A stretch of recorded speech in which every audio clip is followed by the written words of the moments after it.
मैं Nitesh Kumar educational trip में आप लोगों का स्वागत करता हूं।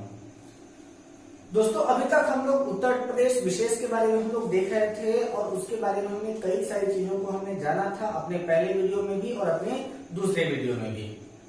आज हम लोग उसी क्रम को बढ़ाते हुए थोड़ा सा और आगे की ओर चलते हैं और कुछ महत्वपूर्ण चीजों के बारे में जानते हैं जो आपके उत्तर प्रदेश की परीक्षाओं में पूछे जाते हैं। ध्यान दीजिएगा कि यह जितने भी वीडियोस हैं वह आपके सभी के सभी प्रतियोगी परीक्षाओं की दृष्टि से अत्यधिक महत्वपूर्ण है। इसलिए आप लोगों में से अगर कोई भी इस वीडियो का जो आपको वीडियो की क्लिपिंग दी जा रही है, इस वीडियो की क्लिपिंग का अगर आप पीडीएफ नोट्स चाहते होंगे तो मैं आपको इसका पीडीएफ नोट्स भी प्रोवाइड कर दूंगा।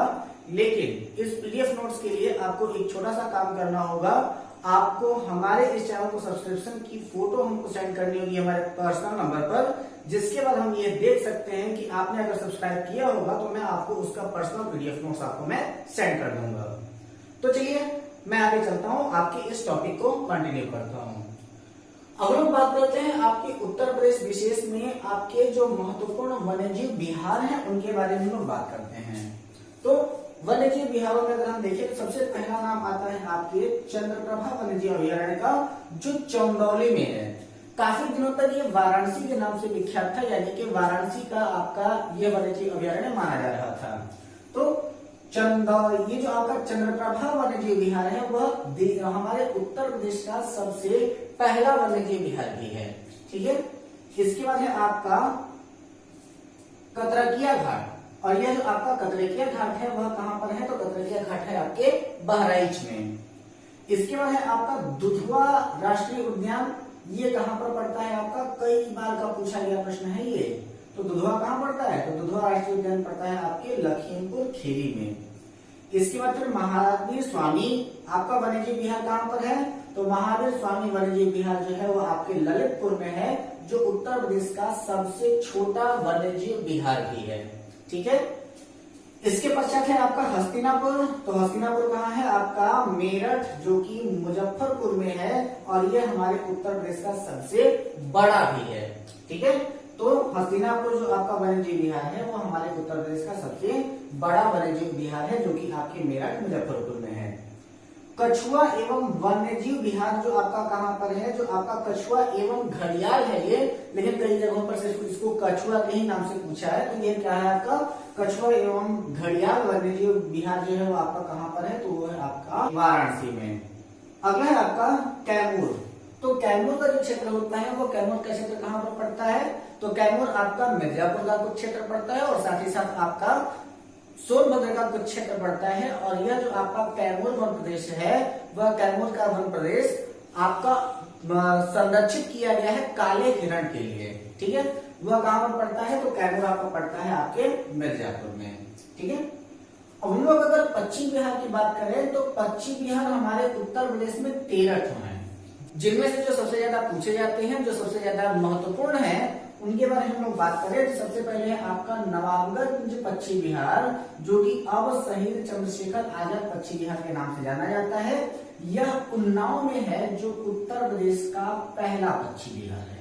ठीक है, इसके बाद है आपका लाख बहोसी, और ये लाख बहोसी कहां पर है आपका? वो है आपके कन्नौज में, जो कि सबसे बड़ा है। इसके बाद फिर सांडी पश्चिम बिहार कहां पर है? तो सांडी पश्चिम बिहार है आपका कहां? हरदोई में। इसके बाद है आपका पार्वती। तो पार्वती कहां पर पड़ता है? तो वो है आपके गोंडा जिला के अंतर्गत। ठीक है, इसके बाद है आपका बखीरा। तो बखीरा कहां है? तो वह है आपके संत कबीर नगर में। इसके बाद है आपका सुरहाताल और लोकनायक। तो सुरहाताल को ही लोकनायक के ही नाम से जाना जाता है। तो ये कहां पर है? आपके बलिया में है।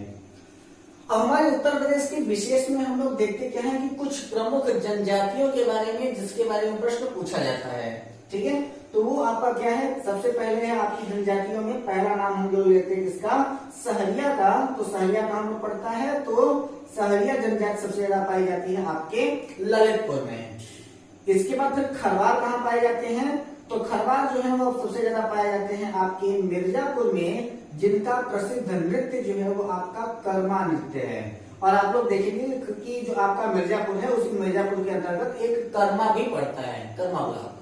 ठीक है, तो ये आपका खरवार जाति सबसे ज्यादा कहां पाई जाती है? तो वह आपकी मिर्जापुर में पाई जाती है। बैगा और पहरिया कहाँ पाए जाते हैं सबसे ज्यादा? तो सबसे ज्यादा बैगा और पहरिया जो है वो आपके सोनभद्र में पाए जाते हैं। ठीक है। बुक्सा और भोक्सा ये दोनों जनजाति अलग अलग हैं, एक को कहते हैं बुक्सा और दूसरे को कहते हैं हम लोग भोक्सा। ये पाई जाती है बिजनौर में, और इस जनजाति की सबसे ज्यादा विशेषता ये है कि इसमें जैसे हिंदू में होता है ब्राह्मण, क्षत्रिय, वैश्य, शूद्र का 4 प्रकार का वर्ण विभाजन होता है, उसी प्रकार से इस जनजाति में भी 4 प्रकार का वर्ण विभाजन पाया जाता है, जो कि आपका हिंदुओं के जैसा वर्ण विभाजन माना जाता है। इसके बाद फिर उत्तर प्रदेश की सबसे बड़ी जनजाति कौन सी है? तो उत्तर प्रदेश की सबसे बड़ी जनजाति है जो आपका वो है थारू। और सबसे छोटी जनजाति कौन सी है? तो वह सबसे छोटी जनजाति है आपका बनरावत। अगर हम बात करें कि उत्तर प्रदेश का सर्वाधिक अनुसूचित जनजाति वाला जिला कौन सा है, तो सर्वाधिक अनुसूचित जनजाति वाला जिला जो है वो आपका कौन सा है? सोनभद्र है।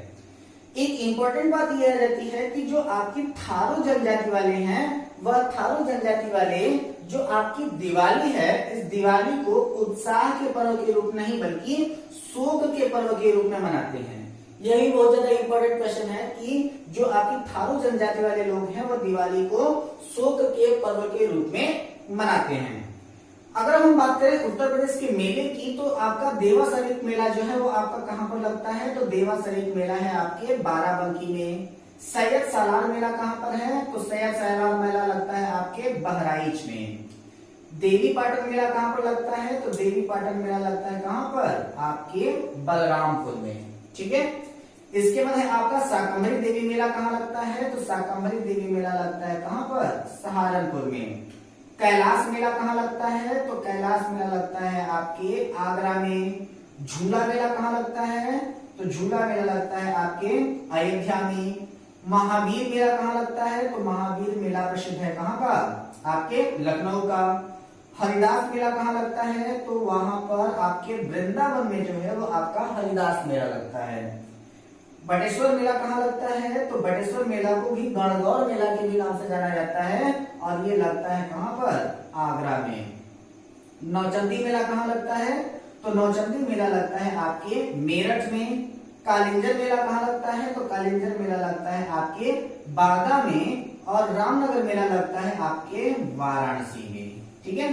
जितनी भी चीजें आप लोगों को हम बताते जा रहे हैं, उन सारी चीजों को आप लोग नोट डाउन जरूर करते रहिएगा। अब अगर हम बात करें आपके हवाई अड्डों की, तो यहाँ पर कई सारे हवाई अड्डे जो हैं वो आपके इंपॉर्टेंट है और आपके पूछे भी जाते हैं। तो सबसे पहला है आपका चकेरी हवाई अड्डा। तो चकेरी हवाई अड्डा कहाँ पर है? तो ये है आपके कानपुर में। खेरिया हवाई अड्डा कहाँ है? तो खेरिया हवाई अड्डा है आपका आगरा में। हिंडन हवाई अड्डा कहाँ है? तो हिंडन हवाई अड्डा है आपका कहाँ पर? गाजियाबाद में। जेवर हवाई अड्डा कहाँ पर है? तो जेवर हवाई अड्डा है आपका कहाँ? गौतम बुद्ध नगर में। इसके बाद है आपका कुर्सतगंज हवाई अड्डा। और कुर्सतगंज हवाई अड्डा कहां पर पड़ता है? तो ये है आपके रायबरेली में। BR अम्बेडकर हवाई अड्डा कहां पर है? तो वो है आपके मेरठ में। इसके बाद फिर बमरौली हवाई अड्डा कहां है? तो वो है आपके इलाहाबाद में। ठीक है। इसके बाद हम लोग बात करें तो लाल बहादुर शास्त्री अंतरराष्ट्रीय हवाई अड्डा कहां है? तो अंतरराष्ट्रीय हवाई अड्डा लाल बहादुर शास्त्री अंतरराष्ट्रीय हवाई अड्डा कहां है? तो वो है आपके वाराणसी में। चौधरी चरण सिंह हवाई अड्डा कहाँ है? तो चौधरी चरण सिंह हवाई अड्डा है कहाँ? आपके लखनऊ में। और ताज अंतरराष्ट्रीय हवाई अड्डा कहाँ है? तो ताज अंतरराष्ट्रीय हवाई अड्डा जो है वो आपके फिरोजाबाद में है। ठीक है। चलिए अब आगे की ओर बात करते हैं। एक आपका लखनऊ आगरा एक्सप्रेसवे बना हुआ है, और यह आपका लखनऊ आगरा एक्सप्रेसवे सबसे ज्यादा इंपॉर्टेंट हो जाता है प्रेजेंट टाइम के आपके बोर्ड एग्जामिनेशन के लिए। और इसके बारे में हम लोग जान लेते हैं, क्योंकि ये आपके लिए थोड़ा सा नया भी होगा और इससे आपके क्वेश्चन उठाए भी जा सकते हैं। ठीक है। तो सबसे पहले हम लोग बात करते हैं कि जो आपका लखनऊ आगरा एक्सप्रेसवे है उसका उद्घाटन किसने किया है? तो भूतपूर्व मुख्यमंत्री ऑफ उत्तर प्रदेश अखिलेश यादव जी ने आपके इस लखनऊ आगरा एक्सप्रेसवे का उद्घाटन किया है। यह हमारे भारत का पहला 6 लेन रोड है। ठीक है। और इतनी ज्यादा मजबूत बनाई गई है कि इसके ऊपर 2 लड़ाकू विमान जिसे सुखोई और मिराज कहा जाता है, इसके ऊपर लैंडिंग कराई जा चुकी है। ठीक है।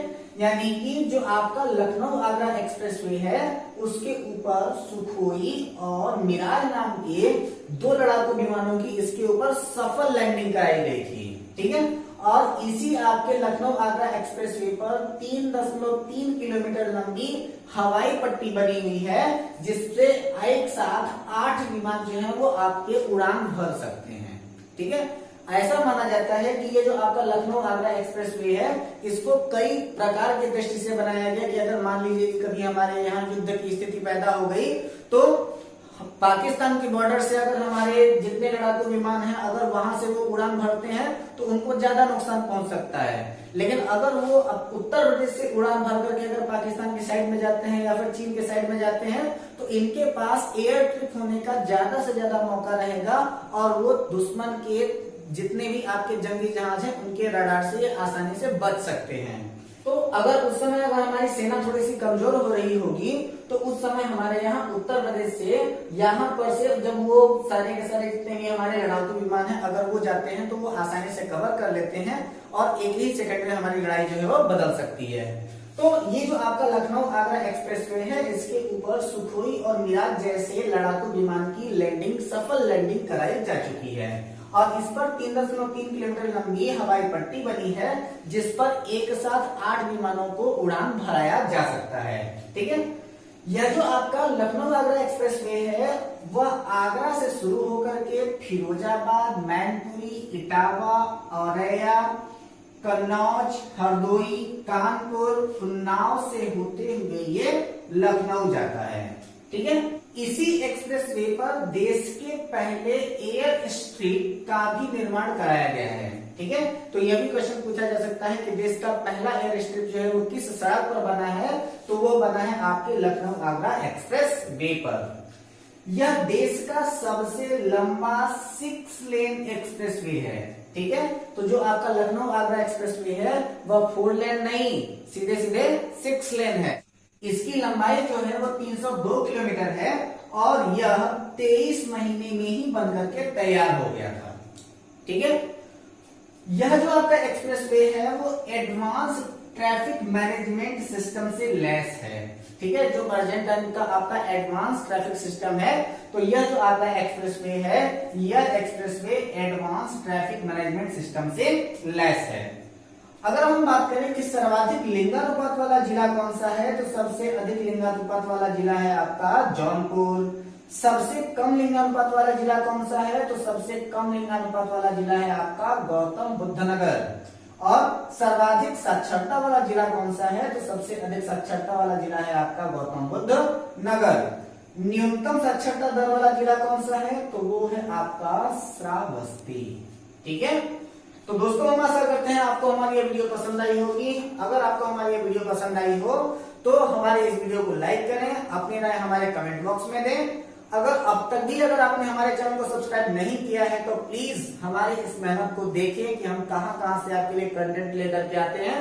तो प्लीज हमारे इस चैनल को सब्सक्राइब कर दें और बेल आइकन दबा दें ताकि हमारे हर एक नए वीडियो की नोटिफिकेशन आपको सबसे पहले मिलती रहे। हमारे इस वीडियो को अपने सभी दोस्तों को जितने भी संबंधी हैं जो भी तैयारी करने वाले हैं सभी के सभी लोगों को शेयर कर दें। घर पे रहें, हंसते रहें, मुस्कुराते रहें, अपना और अपनों का ख्याल रखें। मिलते हैं अपने अगले वीडियो में एक नए टॉपिक के साथ। तब तक के लिए धन्यवाद।